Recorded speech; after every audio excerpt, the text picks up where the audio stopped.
17 લાખની ચાંદીની ચોરીનો ભેદ રાજકોટ શહેર એલસીબી ઝોન 1 ઉકેલ્યો। એક માસ પહેલા કામે રહેલા આરોપી વિજય નાગાણીને ચોરીના ચાંદીના મુદ્દામાલ સાથે ઝડપી પાડવામાં આવ્યો। આરોપી ચોરી કરવા માટે કામે રહ્યો હતો અને ચોરી કરી ફરાર થઈ ગયો હતો। આરોપી વિરુદ્ધ અગાઉ માલવ્યાનગર પોલીસ મથક અને બી ડિવિઝન પોલીસ મથકમાં પણ ફરિયાદ નોંધાઈ ચૂકી છે। આરોપી પાસેથી એલસીબીએ ચાંદી સહિતનો મુદ્દામાલ કબજે કર્યો। આરોપી અગાઉ ક્યાંય ચોરી કરી છે કે નહીં તેને લઈને પૂછપરછ કરવામાં આવી રહી છે। જે રાજકોટ શહેરની અંદર બી ડિવિઝનની અંદર આપણે એક નોકર ચોરીની ફરિયાદ મળેલી હતી। એની અંદર ફરિયાદી શ્રી રાહુલભાઈ સાવંત જે છે એ અહીંયા ઘણા લાંબા સમયથી પોતે સોના ચાંદીના કામમાં રોકાયેલા છે।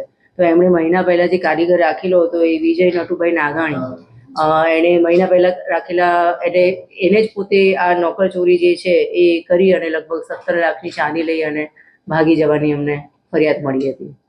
જેની અંદર અમારી જે એલસીબીની ટીમ જે છે એમાં પીએસઆઈ શ્રી એમ કે મોવાલિયા સાહેબ અને એમની આખી ટીમ જે છે એમણે આમાં સઘન પ્રયાસ કરી અને એમને પકડી પાડ્યા છે અને ખાસ કરીને મુદ્દામાલ અને એક બાઇક પણ રિકવર કર્યું છે।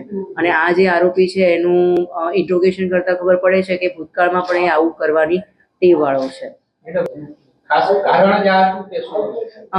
અત્યારે તો આપણે અત્યારે ફરી ઇન્ટ્રોગેશન તો હજુ તપાસ ચાલુ જ છે, પણ એવું જાણવા મળ્યું છે કે આની ખાસ મોડસ ઓપરેન્ડી છે કે જુદા જુદા કામ કરનારા પાસે જાય અને પછી એઝ અ કારીગર તરીકે જોઈન થાય અને પછી આવી રીતે લઈને ભાગી જવાની ટેવવાળો છે। મારું ખાસ ચોક્કસ કહેવું છે કે આપણે નિયમોનું પાલન કરીશું તો જ આપણને વધારે સારી રીતે સ્મૂધ સિસ્ટમ પણ મળે અને આવી રીતે કોઈ પણ ઘટનાને આપણે નિવારી શકીએ અને એને બન્યા પછી ડિટેક્ટ કરવું એના કરતાં એને નિવારવા માટે યોગ્ય જાગૃતિ સાથે કામ કરવું વધારે જરૂરી છે।